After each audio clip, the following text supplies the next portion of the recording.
บุญไปใจเป็นดังทุกกตะผู้ยากไร้อัปปาจูนกันอยากได้เป็นเจ้าฟ้าราชาก็เพื่อได้ตรันโดยเขาสารและโดยเขาเปลือกกุศลบุญเลิศเตรียมตันก็พ้นจากอันทุกข์ยากพลานแสนสิ่งได้มีเขาของยิ่งเงินคำอาจาริยาจีนำมากล่าวไว้ว่าตรันโดยเขาเปลือกเขาสารนี้ใส่ได้อานิสงส์16กับเละนาที่นี้จักเทศนากล่าวยังอานิสงส์ตรันเขาจีและเขาลามก่อนแลเอกากิลาอิทธิดังได้ยินมาว่ายังมีหญิงผู้หนึ่งชื่อว่านางปุณณตาสีเป็นคนเครื่องขี่อยากไร้นางก็หากเป็นข้าช่วยใจแห่งต้านเศรษฐีอันมีในราชกาลนครเมืองใหญ่เศรษฐีก็ใจฮื้อนางกระทำการคือตักน้ำและตำข้าวดูข้ามเจ้าคืนวันนางก็จะลงทุกข์ลำบากโดยอันกันอยากอาหารนางก็เอาเข้ามาปันเป็นกรรมเอาจียังไฟหอมหื่นเพื่อว่าจักเอาไว้กินยามเจ้าแตนงายนางก็เอาไปปุกกาปานาไว้กันรุ่งเจ้ามาแล้วนางก็จนเดินไปเพื่อว่าจักไปตักน้ำมาฮือเศรษฐี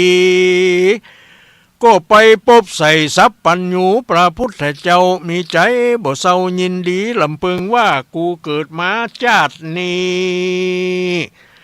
ได้เกิดเป็นคนทุกข์พลานก็เพื่อกูบ่ได้กระทำบุญหือตานมาปางก่อนมาชาตินี้กูก็บ่ได้กระทำบุญกันนะกูตายไปก็เที่ยงว่าจักหาเข้าของบ่ได้กวนกูรีบซ้อไส้กระทำบุญแดดนางก็น้อมเขาอันนางจีและเขาหลามสุกดีแล้วใส่บาตรถวายทานแก่ทรัพย์ปัญญูพระพุทธเจ้าหันแลส่วนอันว่าใจแห่งนางก็คาดนิ่งว่าเขาอันมองมุนเศร้าพระพุทธเจ้าก็เที่ยงว่าจักบ่ฉันน่าจะแลที่นั้นทรัพย์ปัญญูพระพุทธเจ้าตรัสมีมหากรุณาอันมากก็หากรู้ใจนางดีเพื่อให้นางมีปิติจมจืนหุมหื่นโดยทางบุญจริงฉันเขาจีเขาหลามต่อหน้านางหันแลการว่าฉันเขาจีเขาหลานแล้วก็ลวดเทศนาธรรมหือใจแก่เฮือใจแห่งนางมันเทียงนางก็ลวดได้ถึงธรรมวิเศษคือว่าโสดาปาโสดาบันนาอาริยบุคคลในศาสนาพระพุทธเจ้ากำลังกัดตัวกันว่ามังปัญจขันธตังหาก็ได้เอาโถนไปเกิดในจันฟ้าเลิศตาวัดทิงสาสวรรค์กเทวโลกก็มีวันนั้นแหละนาที่นี้จะกล่าวยังสำนานแม่โพสุปก่อนแลโกสะพะมาตาสันติอิตังธรรมเทศนังสัทธาเจตาวะเนวิหารันโตปเสนาติโกสละลาจาอลัมภกาอากาเทสีสัพพัญญูพระพุทธเจ้าแห่งเราเมื่อสถิตสำราญอยู่ในวิหารเจตวันนะอารามก็ผาลบซึ่งพญาปเสนาธิโกศลฮือเป็นเหตุจริงเทศนา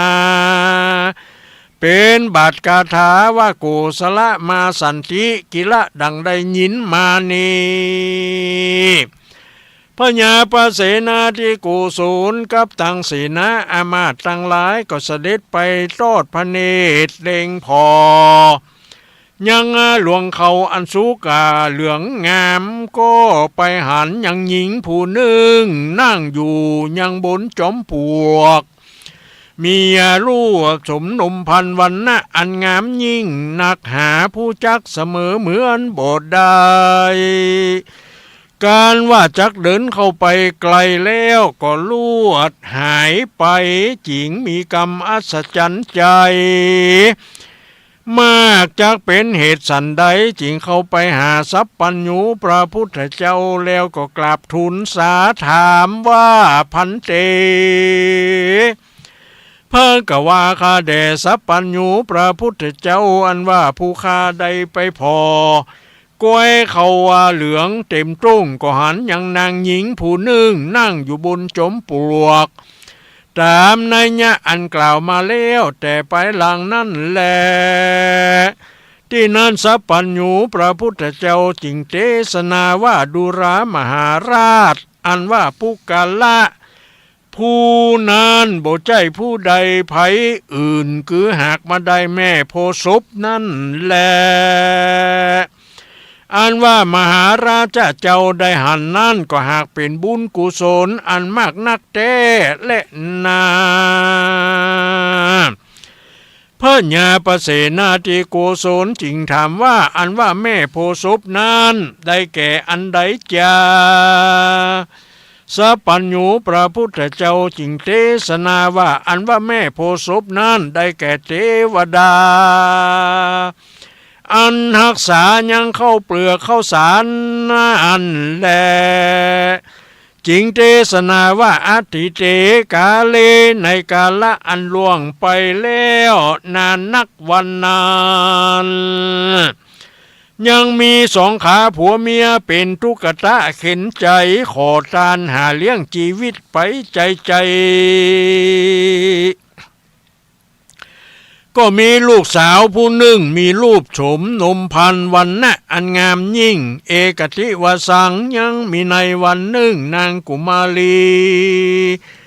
ก็พากันไปเอี่ยวที่หนองน้ำใหญ่เพื่อไฟแสวงหาปลากันถึงเวลาจะกินเขาทั้งหลายก็ร้องเรียกนางมานางจะจริงมีวาจาตันต่อว่าท่านทั้งหลายจุงปากันกินก่อนเต้อก็เพื่อว่านางบ่ได้ ห่อเข้ามาหันแหละที่นั่นนางพอก้อยไปมาก็หันยังเขาจุกอยู่ในที่ไกลตินนางก็จริงเก็บเอามากินเป็นอาหารตั้งแต่กาลนั้นมานางก็ตะลงกับพระได้เก่าเดือนกับเก่าวันก็พาสูตรได้ลูกผู้หนึ่งเป็นหญิงงามสะอาดเหมือนหยาดฟ้าลงมาอันว่าสองขาตายายเท่าแก่มีใจจื้นแต่สู่เจยบานมาหักแผงอย่างหลานน้อยบ่ฮือตามก้อยสั่งอันใดอปละภาเกอยู่บ่ปนั้นเจ้าได้นางกุมาลีก็จำเลิ้นขึ้นใหญ่หกวิ่งเต้นไปมาฮือสองตายายปาไปเอี่ยวป่าปงจำสองขาก็ไปตามกำเจ้าหลานน้อยอันหักขาค้อยเหลือใจและนาเอกติวสังยังมีในวันหนึ่งนางกุมารีก็ร้องไห้วอนขอว่าข้าแด่สอปอตาใหญ่เป็นเจ้าข้าขอเขาเปลือกสักกึ่งบุงปลายจักเอาไปผายพระหวานในดาวป่าปงจำสองตายายก็กระทำยังกำลานบอกอ่านว่าตายายก็ออกจากบ้านเกหาไปยังบ้านขาวาแก่เท่าก็เจ้าได้เข้าเปลือกพอประมาณก็เอาฮือหลานไป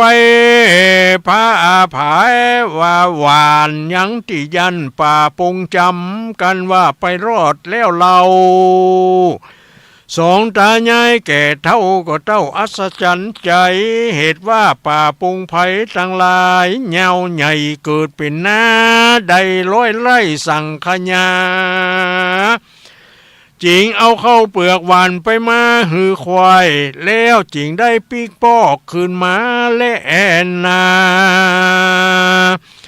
ตาโตปัฏฐานะตั้งแรกแต่นั้นไปนาอันว่าเขากลาก็งอกงามดีสองตายายก็มีใจไข้เข้าไปแกวนาไล่หันเข้ารวงใหญ่แต่นักนามีลวงเหลืองมากวัดแกว่งเม็ดเต็งแสงหักดูดีนางก็มีปิติบานชื่นสู่จิงวายหน้ามาฟู่อูเจียนจายังนางกุมาลีหลานน้อยอันรักคค่อยเสมอใจอันว่าเขาในไร่มากนะนำจักกระตำดังลือเอามาใดนั่นจาที่นั่นนางกุมาลีกล่าวว่าอันสองตายายอย่าได้ทุกข์ใจเจนกว่าเตอจูงแปงยังเหี้ยเขาหือใหญ่ประมาณเกิงไร่แท้ดีลีสองขาก็เรียวรีกระตำดังนางกุมารีกล่าวก็ขอเจ้าบ้านมาช่วยโทรทำกันว่าแปงเล่าเหยียเมียนแล้วเขาก็มาอยู่เต็มช้างเขาก็มาอัศจรรย์ใจมากจึงกล่าวว่านางผู้นี้หากเป็นนางโพศพมาบ่ยาจะแล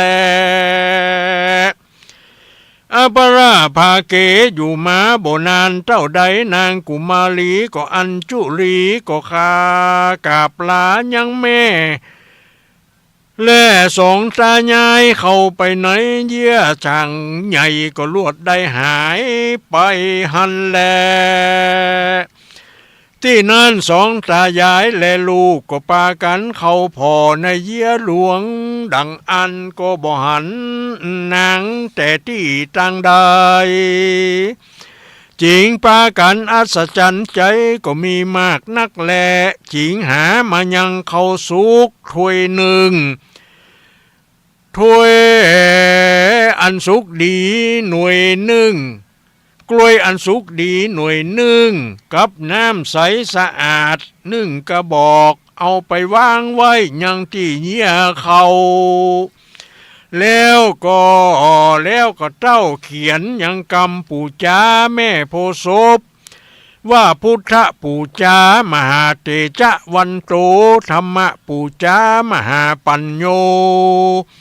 สังฆปู่จามหาโพควะโหโกสัมมาอาทิปู่จาญาติ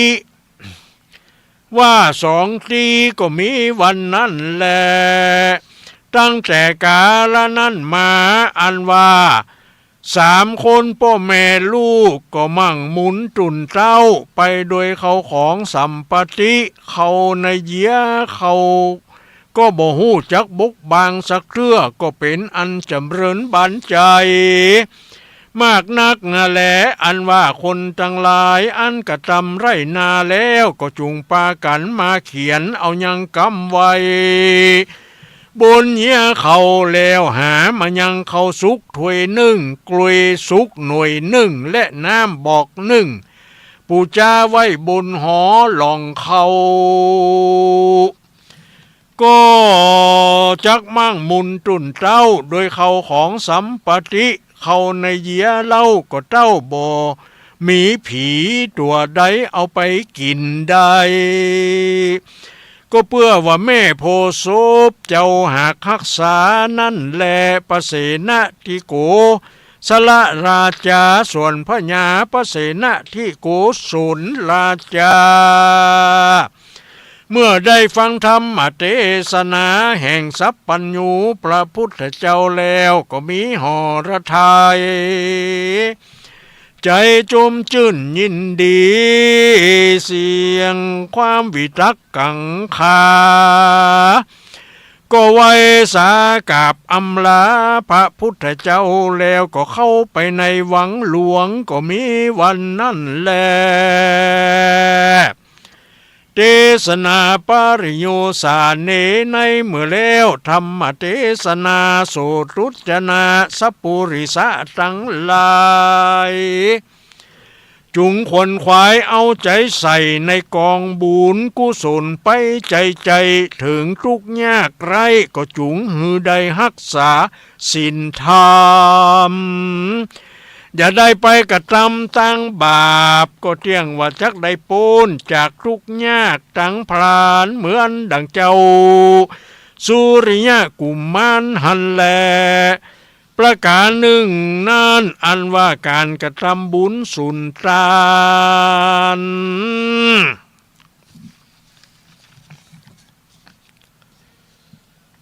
แม้นว่ามีเขาของอันน้อยหากกระทำโดยใจชื่นจ้อยศรัทธาก็เที่ยงว่าจักปบกองบุญอันใหญ่ดังนั้นปุณณตาสีได้ฮือเข้าจีเป็นตานก็ได้ถึงธรรมญาณอันวิเศษเหตุนั้นบ่ควรประมาทในกองบุญจักได้เกื้อหนุนไปนาวันหนึ่งบ่อยากจะแลนาบัดนี้ก็หมายมีพ่อหมออินทรแม่จงดีเชื่อกันทาพร้อมด้วยลูกหลานก็ได้เป็นเจ้าภาพปูจากันเทศทำอานิสงส์กันเข้าใหม่โดยเขาเปลือกโดยเขาสารเขาจีเขาลามในที่คากาละคืนวันนี้อัตมาทุลุงวัดห้างต่ำก็ได้เทศนามาเมื่อได้หือทานแล้วพ่ออินทรแม่จงดี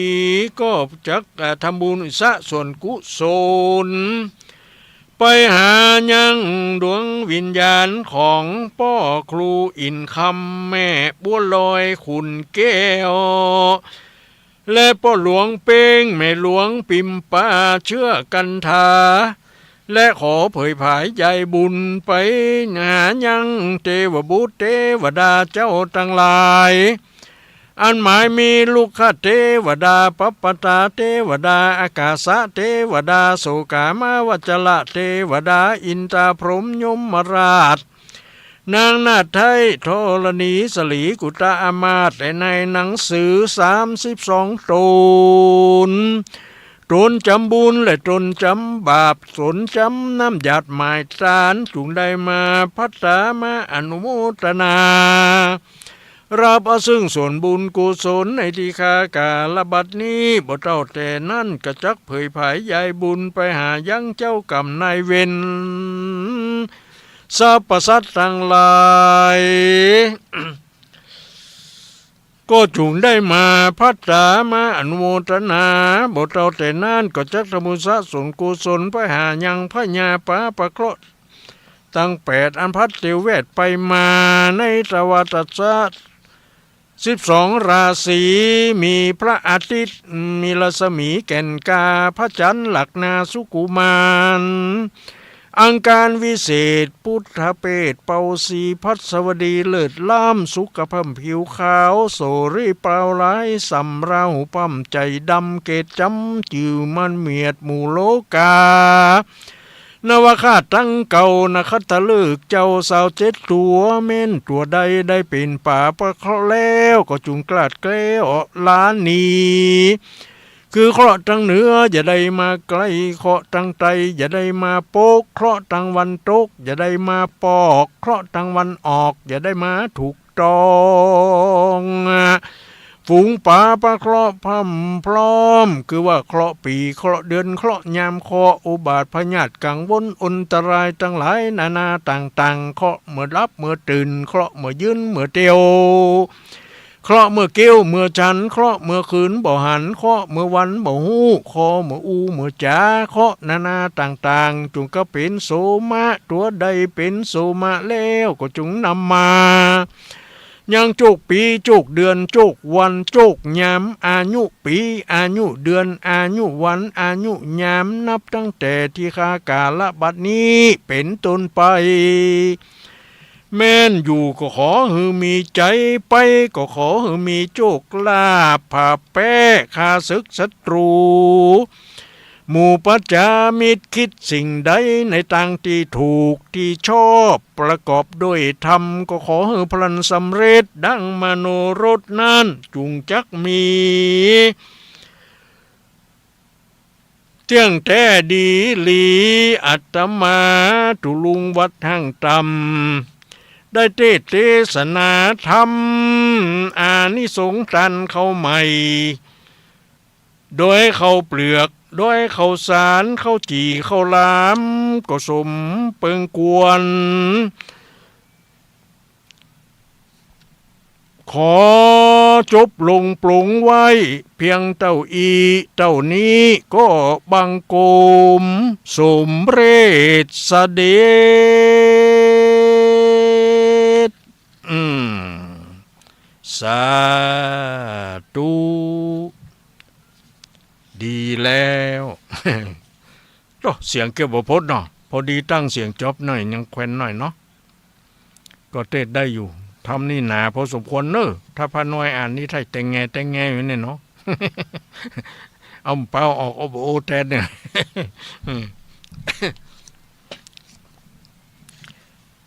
ต่อไปตั้งใจรับปอนเนอะเขาจะบ่ห้ำห้ำให้ละปอนเนาะเพราะว่าตะกี้ละ จะว่าเป็นเจ้าภาษาบาลี กับระบุนั่นเจ้าภาพเจ้าสถาตายากานังตานังอนุโมตามิตายากาสุขิตาหนตุอิมินาทุปบุภาราชา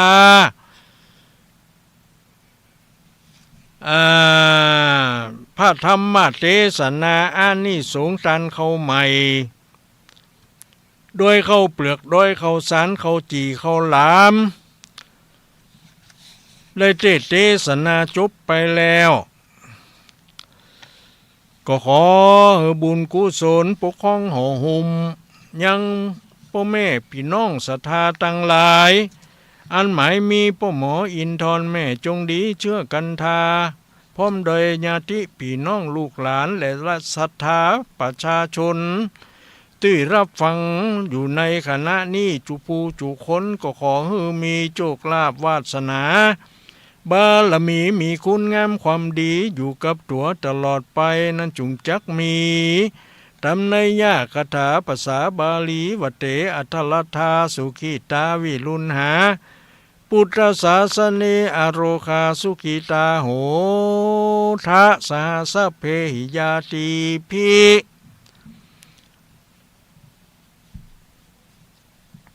สปีติโยวิวัชชันตุสัพพะโลโกวินาศตุมาเตภวัตวันตรายโยสุขีทีคายุโกภวะอภิวาทานสีริสานิจังวุธาปจายโนจัตตารโอธรรมาวัฏันติอายุวันโนสุขังพะลัง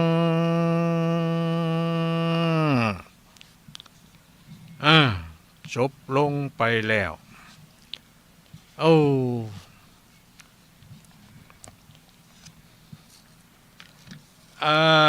ก็ขอแจ้งรายการให้แก่ศรัทธาญาติโยมทั้งหลายว่า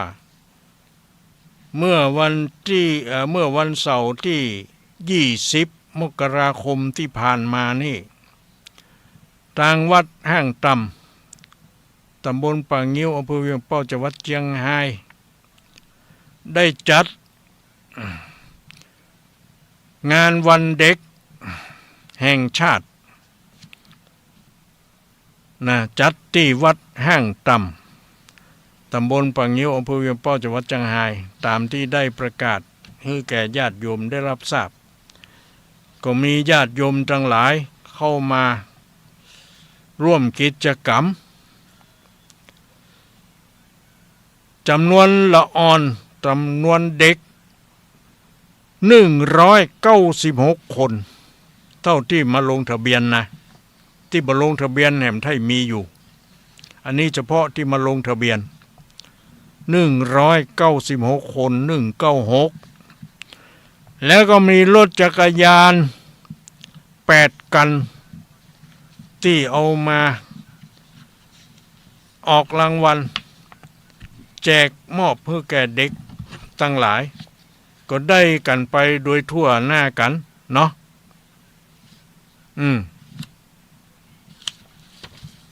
ก็จะขออนุญาตประกาศเจ้าภาพรถจักรยานเหี่ยกำเนาะเพื่อเฉลิมฉลองศรัทธาถ้าแล้วก็ประกาศไปกำกันเนาะกันที่1ก็พระครูนิวิตศรีละสังวรหรือตู้ลุงวัดห้างต่ำจำนวน1 คัน 2,000 บาทนางหาไทยวันมาจากอำเภอระยองมาในงานศพแม่ที่บ้านห้างต่ำนี่ก็มารับเป็นเจ้าภาพแห่ม1 กัน 2,000 บาทนางหาไทยวันอัศวะเสถียรกันที่3นายสลาวุฒินางพรพันธ์พลมนตรีพลมนตรี1 คัน 2,000 บาทและบริจาคเป็นค่าขนมเป็นอย่างให้ม้าม 2,500 บาทเนาะกันที่4เรืออากาศเอกหญิงพันนวดีอาจหาร1 กัน 2,000 บาทกันที่3นายกเพ็ญนภาตาน้อย1 กัน 1,500 บาทกันที่6นายอินจันทร์นางเพชรคำแปง1 กัน 1,500 บาทขนมแหม1 ห่อกันที่7แม่ทำกองปินตา1 กัน 1,500 บาทกันที่8พ่อกำนันวีรพงศ์วิชาคำ1 คัน 1,500 บาทนี่มี8 กันเนาะออกไปหมดเลยจับสลากวันนั้น นอกจากนั้นก็มีญาติโยมมาร่วมบริจาคทำบุญก็เด็กมาร่วม196 คนรถจักรยาน8 กันแล้วก็โยมมาบริจาครวมทั้งหมดถึงก้ารถก้าล่างก้าขนมนมเนยที่บริจาคมา10 บาท20 บาทเป็นเงินอยู่ 25,090 บาท 25,090 บาทที่ได้รับนะทีนี้ก็เอาไปจ่ายซื้อรถจักรยานซื้อขนมนมเนยซื้ออันนั้นอันนี้พ่องเตรียมมาแปลงควันถุงที่เอามาให้มอบให้แก่เด็กเนาะจ่ายเงินรวม 25,381 บาท มีกำไรกันนี่ รับ 25,090 บาทจ่ายอยู่ 25,381 บาทจ่ายเกินไป291 บาท291ไม่เป็นไรตุลุงก็ออกเหียจบแล้วตุลุงเอาสตางค์เหรียญ10เหรียญ5ผุยให้เราอ่อนลู่กันแถมปัน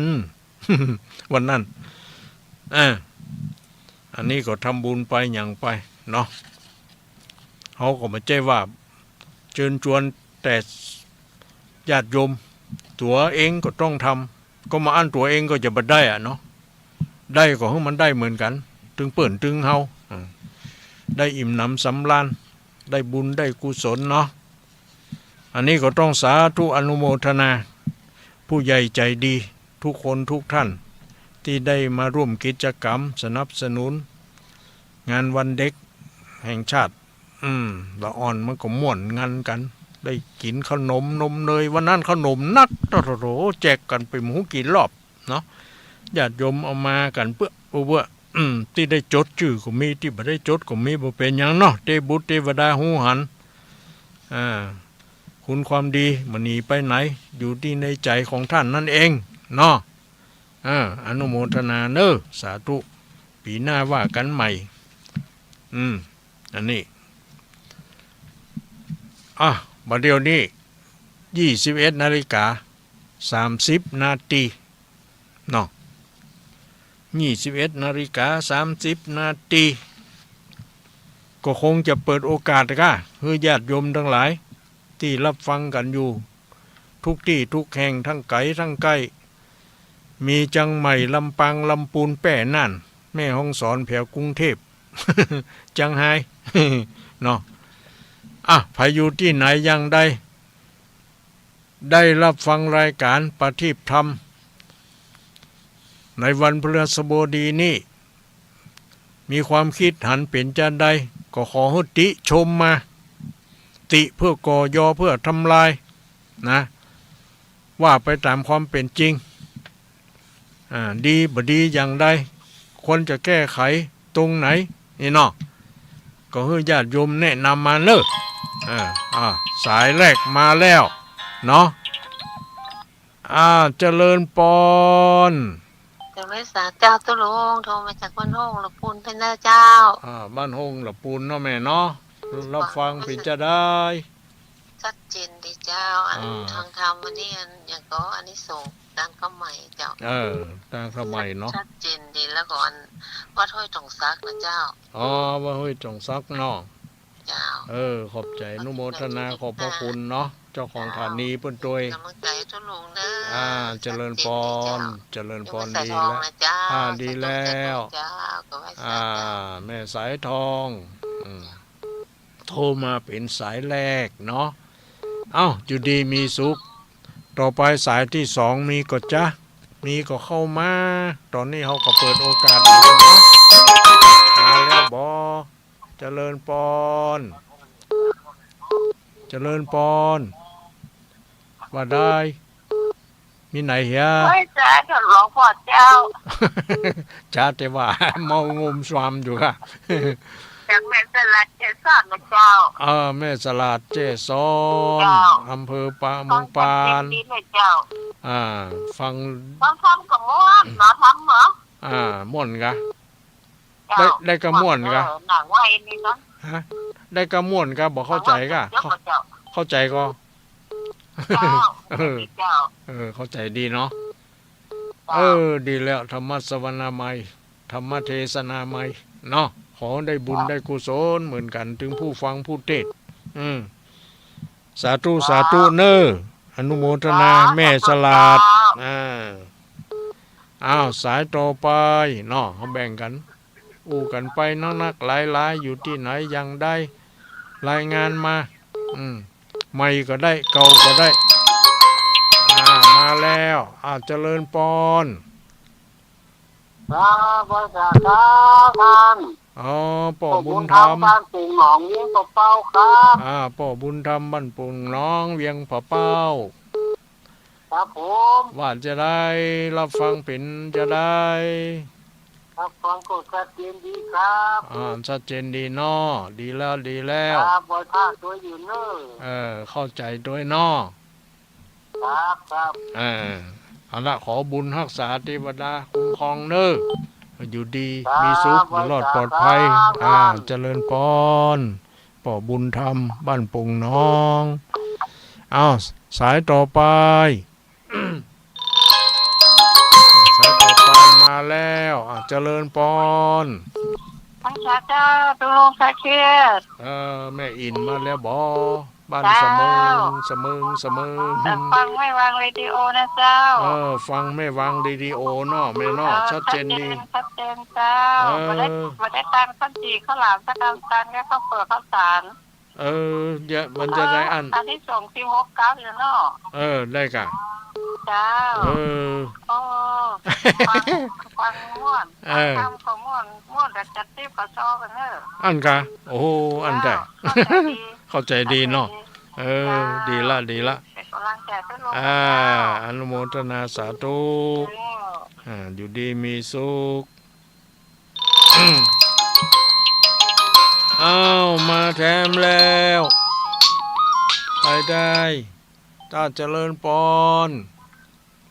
ไว้ค่ะทุกเจ้าฟังอยู่เนอะอยู่ไหนฟังไหน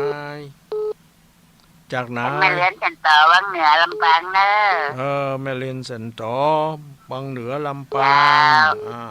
ชัดเจนดีเนอะชัดเจนดีเนาะแม่เนาะดีแล้วดีแล้วเจ้าคิดดีเจ้าจะจัดแต่เจ้าไปวัดก็เจ้าไปบ่ได้เจ้าแต่ไปบ่ได้เนาะลูกหลานไปเนาะฝากละอ่อนไปหอมเพิ่นเอาดีแล้วแม่เนาะใจบุญใจกุศลเนาะเป็นยังได้ใจไปเอาได้ไปบ่ได้เจ้าเป็นเฮิดเป็นหอบเจ้าแต่เป็นยังแม่จัดนี้เป็นอีจัดหน้าดีละเขาสร้างไว้จะส่งปัจจัยไปหอมเพิ่นเอาเจริญพรเนอร์แม่เนอร์อยู่ดีสบายไม่ให้กำลังใจเนอร์อ้าวสายต่อไปจะไว้สาเจ้าเจริญพรเอาสายต่อไปเลยเนาะไปเล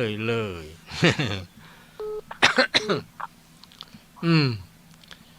หน้าหนาวเข้ามาเอาปอไรมีเห็มกอเข้ามาเลยแม่ปงแล้วเนาะน่ะถ้าเราโทรแล้วถ้าเราหยุดแล้วเราก็ต้องกดออกเห็นเนาะก็มาอันคนอื่นโทรเข้ามาไม่ได้นะเจริญปอนจะไปช้าหลวงพ่อเจ้าไม่ไรเนอะฟังอยู่ไม่ไรบ้านไหนสันทรายนี่แหละเจ้าสันทรายเจ้าฟังอยู่เนอะฟังอยู่เนาะท่านขอบคุณแม่จงดีว่าหมอมุนทาหมอนี่เนอะทางทำขึ้นนั้นใหม่ทางเข้าใหม่เรียนเนาะท่านเขาจะไปบ้านพดเสียชีวิตกันนะไปกันวันที่28กันแหละเจ้าเดินทางปลอดภัยเนอะหลวงพ่อเจ้าได้ไปกระเปิดฝากไปแล้วเนอะฝากไปแล้วอีกไม่ได้ไปนะฝากเงินกำนันสีทันไปให้เงินหาสงสารแล้วเจ้าแต่กำนันสีทันยังมันจะไปวันที่28แล้วฝากไปแล้วไหมเปิ้นเนี่ยยังบ่ฮู้นะเขาก็เปิ้นนั้นรับพัดยศได้ไหมไปรับพัดยศการนั้นกำแปะอย่างอันจะลาของเปิ้นกะเปิ้นรับพัดยศด้วยอย่างบัดใจก็อันนี้ฉลองกะจังวังเจ้าหน้าอำเภอวังเหนืออ่ะหน้าฉลองกะจังเลยจ้ะวัดบรรพตสถิตแม่นเจ้าเจริญปอนเนอร์แม่เนอร์อยู่ดีมีสุขเป็นเจ้าหลวงพ่อเจ้ากำลังใจเนอร์เจ้าเอาสายต่อไปเนาะแม่ปลดออกก่อนเนอร์กดออกก่อนถ้าปลดออกแล้วก็คนเขาอื่นเข้ามาได้ละเจริญปอนเจ้าแกบไม่ใช่เจ้าทุลุงแม่สุเกียรติละพรสีเตี้ยมันโฮงละปูนเนอได้ฟังทางกับทุลุงอันนี้ส่งตามเข้าใหม่นะเจ้าวันนี้ตามเข้าใหม่เนาะเจ้าเข้าใจดีเด้อใจดีเนาะอันนี้ส่งตามเข้าใหม่โอ้ก็จะเฉลยกันหน่อยแต่โอ้นี่ป่อมาไว้บ้านกับว่าขัวเป็นคืดเป็นแจเป็นแล้วเป็นบุญเป็นกุศลกันจ้ำแต่น่าก่ะแกบไว้สาเนอะดูเจริญพรอนุโมทนาบุญโดยเด้อที่จัดวันเด็กนะเจ้าอนุโมทนาสาธุแกบไว้สาเนอะจุลุงเจริญพรเจริญพรอยู่ดีมีสุขสายต่อมาเจริญพรแกบไว้สาเจ้าจุลุงเสียงนี่มันเป็นเอกลักษณ์แม่สีทอง รุดอะติดรุดเนี่ยแม่สีทนชัยประการนี่นะเจ้าฟังอยู่เจ้าชัดเจนดีแน่พระบาทอุดมแต่ฟังที่ไหนพระบาทอุดมเจ้าชัดเจนดีเนาะฟังได้แต่ต้นกับกลางขึ้นกลางห้างมะเพ่เจ้าฟังตั้งแต่ต้นม่วนดีทำก็เดี๋ยวฟังขึ้นกลางเลยทันข้าวสารข้าวเปลือกนะจ๊ะจ้ะข้าวจีข้าวหลามจำเหรอน่ากะแต่เจ้าไปตันแล้วก็ไปก่อนเจ้าตันคือไปทำบุญนะกับจ้ามาเจ้าเนี่ยไปทำบุญตั้งบ้านเนาะเจ้าน่ากะฝนตกกันทุกมันฝนตกเนาะฝนตกนะเจ้าต้องเพเย็นด้วยอากาศเย็นมดแรงนี่ตลอดเจ้าไว้ตาเจ้าตุลูเจริญปนแม่สีทนชัยประการสายต่อไปมาแล้วติดต่อกันเนาะเจริญปนจ้าท่านพระครูเจ้าเพิ่นนโมฮัตกุลสร้างฟังเนื้อเจ้าอยู่ไหนวันนี้ฟังธรรมมันการเข้ามา3เชื่อแล้วว่าเจ้าก็ได้ฟังการเข้ามามันเห็นกับเมื่อคืนเนี่ยการเข้ามาก็ได้บุญ3กองก็อันน่ะเขาเลยนักนี่วันที่18กันเจ้าเขาไปจนไม่จุรีหัวไปกะเดี๋ยวป้ากันพวกเนาะจนไม่จุรีก็ไปพ่อหมอพินนท์ก็ไปแต่เนี่ยได้ป้ากันพวกนี้เนาะยาวรถตู้ประสงค์การพอดีนะแต่ว่าแสนนะท่านประคุณนั้นพระบาทรวมชัดเจนดีในวันนี้นะชัดเจนดีเนาะแม่ชื่ออย่างแม่บุพัฒน์บุรันต้นสั้นนะคะแม่บุพัฒน์บุรันนี่เนาะบ้านต้นสั้นปูนะไปก็ขับคอมไปไหนกันแต่นั่นถ้าคุณเนี่ยกำลังใจนะเจ้าอายุวันโลสุขังปะลังอยู่ดีมีสุขสายต่อไปเจริญปนกำลังจากเจ้าเจริญปนไผ่แม่ล่ากะใช่ไผ่เมืองฝางเมืองฝางมึงกะไก่น้องเมืองฝางบ้านแม่จงดีเขาด้วยนั่นกันแหละอำเภอน่ะบ้านละ100เจ้าบ้านละ100บ้านเนี่ยก็บ้านแม่ศูนย์น้อยชื่อแม่ยังชื่อประจำจ้ะแม่กำเลยจ้ะฟังกันนักฟังกันหลายก็ฟังกันหลายการแต่ขอบโทษมันได้แต่แม่เป็นตัวแทนพุ่นเนาะแม่เป็นตัวแทนเขามันทางตามฟังกูผัดขวัญนะจ้าผมไปวัดจะทำไปตานข้าวหลามข้าวล้นบาทข้าวหลามข้าวจีเผือกมันเนี่ยเนาะข้าวเปลือกข้าวสารวันนี้ตานประเพณีเนาะที่28มากันเนาะได้เลย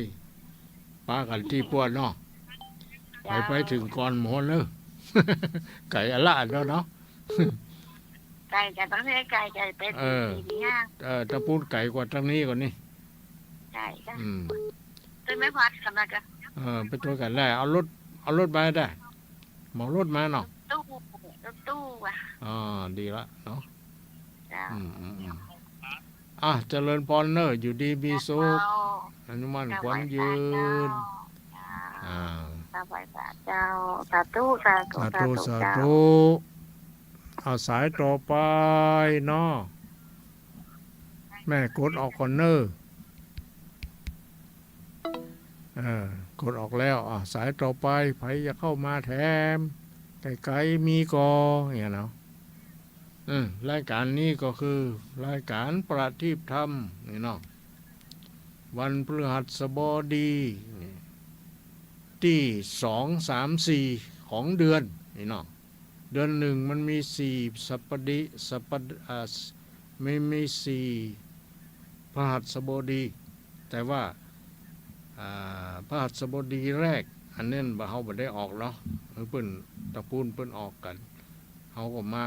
อยู่วันพฤหัสบดีที่2ที่3ที่4นี่วันนี้ก็เป็นวันพฤหัสบดีที่4แล้วเนาะเห็นไหมครับ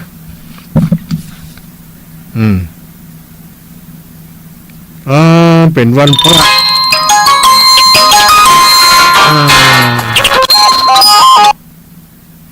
เจริญปอนไหว้สาเจ้าตุลุงเจริญปอนเจ้าฟังอยู่เนอะเจ้าฟังอยู่นออยู่ไหน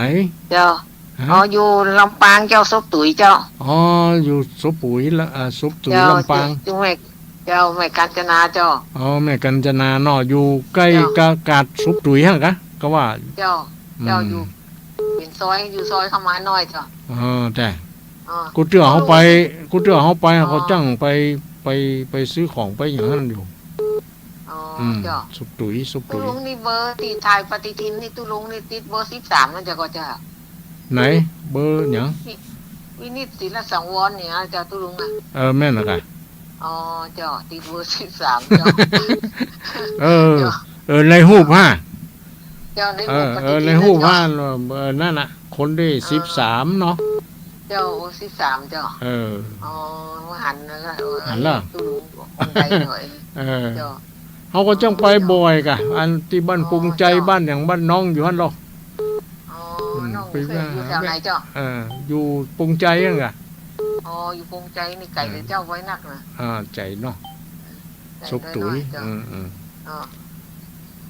ก่อนมาวัดนี่ก็เจ้ามาวัดเนี่ยวันพุธกันน่ะวันพื้นวัน8เนี่ยไปกะ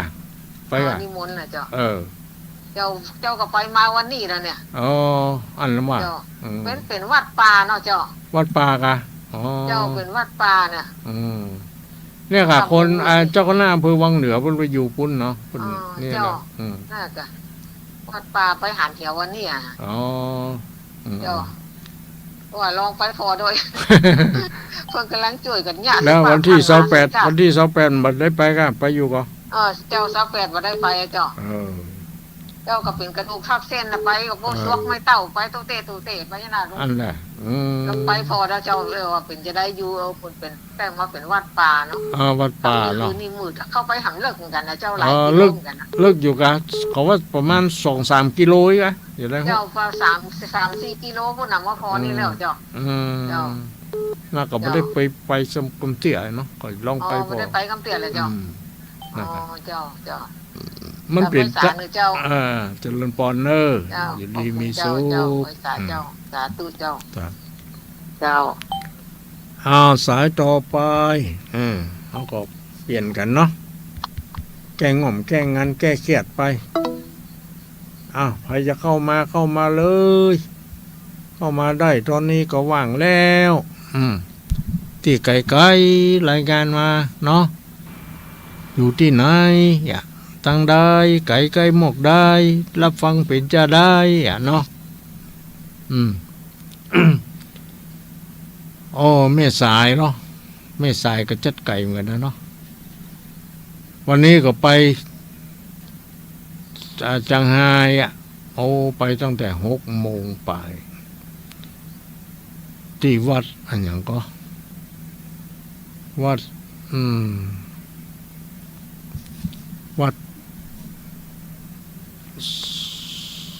วัดสันกูวัดอย่างเนี้ย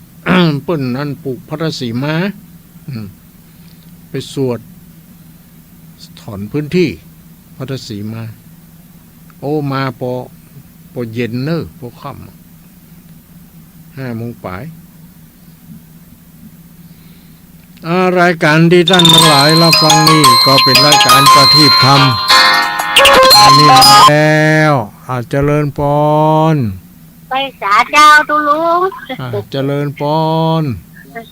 ท่านว่าทำกับหวันเนี่ยเข้าใจดีเนอะเข้าใจดีเนาะแม่อยู่ไหนแม่กองแรงมาให้น้ำเย็นอำเภอยังปานจังหวัดลำปางแม่กองแรงตลอดฝนก็องทุกคืนแต่บ่เครียดเนาะแม่เนาะทำมานอนนะพอแต่ว่ากะเนาะ ถ้าได้ฟังเห็นแล้วมันก็รับอ่ะมันย่ำเป็นอะดีละจอดใจเนาะเจ้านั่นก็ฟังไว้ใช่ว่าใส่บาแบกหามเอียเนาะมันจะนักจะนองอย่างนั้นเนาะ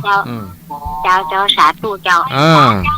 สาธุอนุโมทนาเนอแม่เนอเจ้าสาธุเจ้าอยู่ดีมีสุขเอาสายต่อไปยังเวลาอยู่แซม9 นาทีได้แฮมอยู่5 สายวะเนี่ยเนาะได้ประมาณนั้นที่ไกลๆมีแฮมอยู่ก่อที่ไหนจังใด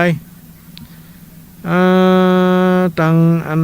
จอมตรองสันปะตองนี่ดักปิ้งเนี่ยวันนี้นะตั้งฝั่งใช้ประการมาแล้วไอ้เนาะตั้งแม่อายหรอว่าจะได้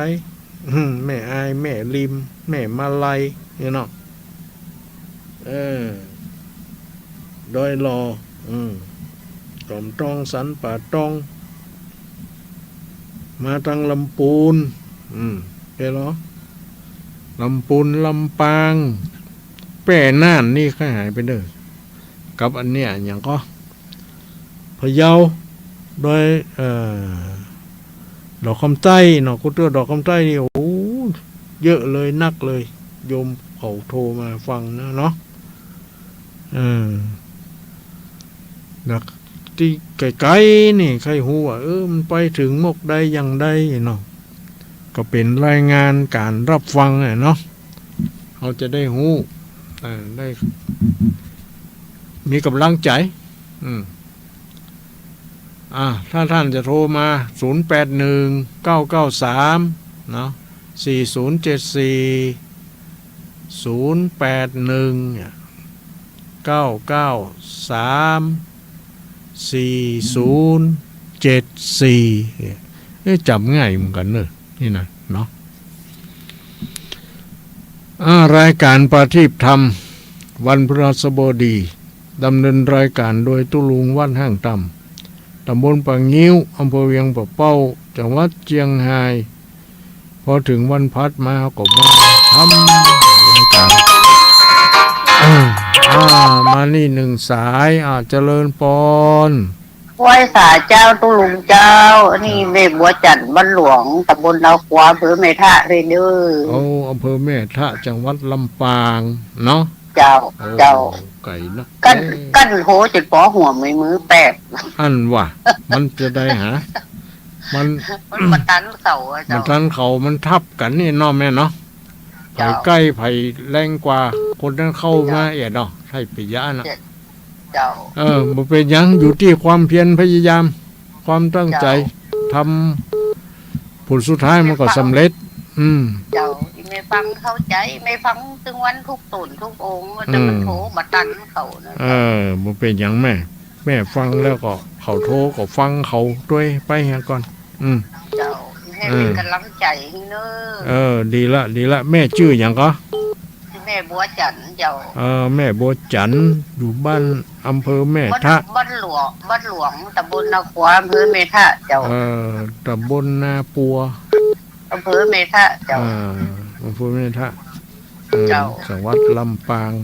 แม่ทะนี่กว้างขวางกันเนาะเจ้าเขาก็ฟังกันเหมือนกันนะแต่เขาบอกใครโทรนะเขาโทรบัตรตันพ่องเนี่ยข้องเนาะฟังดีละแม่แถวแม่ทะกำลังใจตลอดไปเด้อดีละอายุวันโนสุขังปาลังอยู่ดีมีสุขเนาะแม่เนาะเจ้าไว้สาเจ้านี่มาแล้วอำเภอแม่ทะจังหวัดลำปาง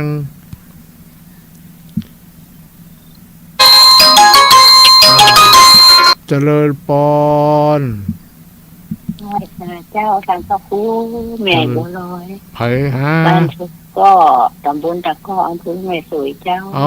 ตำบลตะก้ออำเภอแม่สวยบ้านอย่างก็แม่บ้านศพก็เจ้าบ้านศพก็นี่ลายดอยนี่เนาะเจ้าได้ฝากหลานไปอยู่บ้านห่างตำมัน1 คนแล้วนะที่ไหนฝากคนอยู่ไหนฝากไป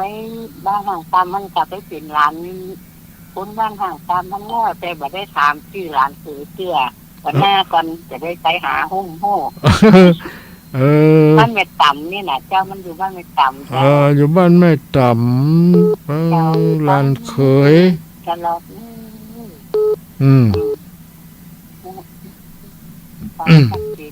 ฟังคำจะจัดมวนฟังฐานนี้ไหนแม่ฟังถัดสถานีดารุณีเจ้าคุณยมดารุณีน้องเนี่ยเนาะ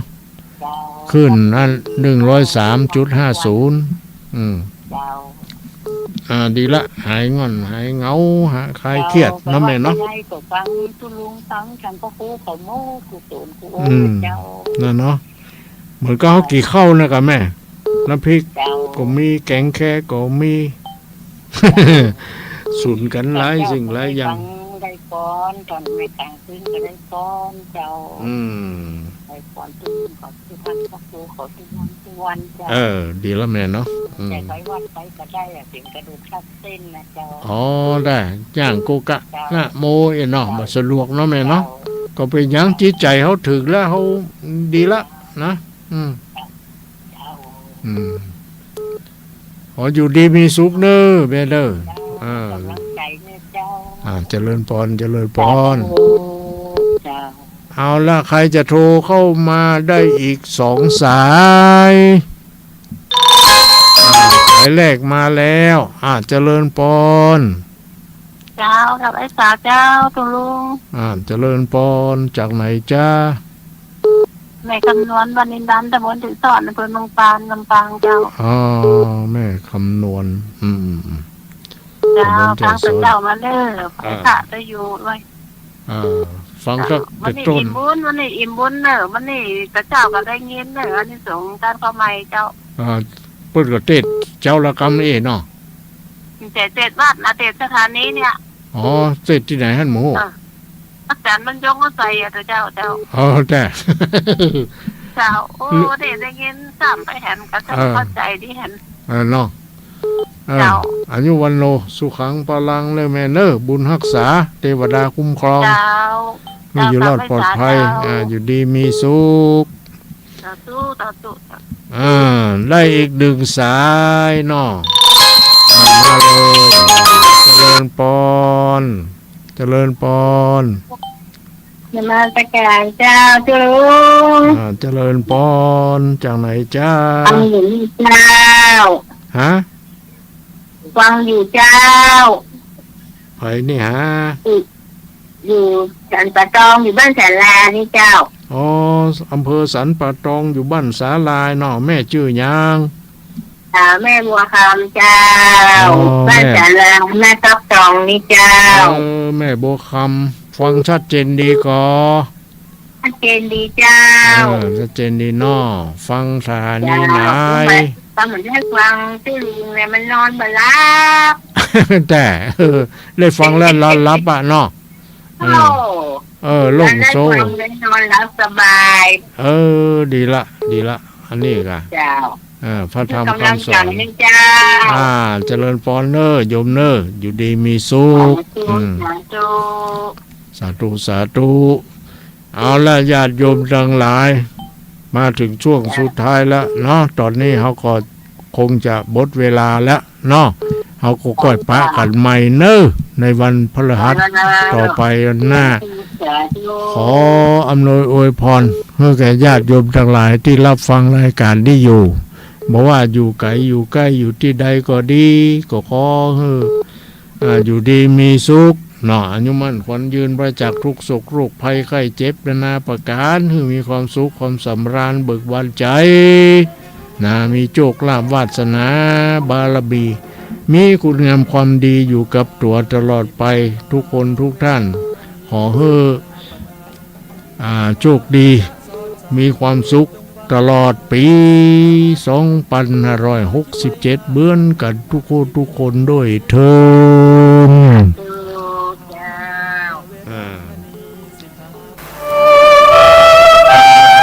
ชีวิตมนุษย์มีสุขมีทุกข์ดีใจเสียใจผ่านอุปสรรคและปัญหามากมายในแต่ละวันสงบนิ่งแล้วย้อนมองตัวเอง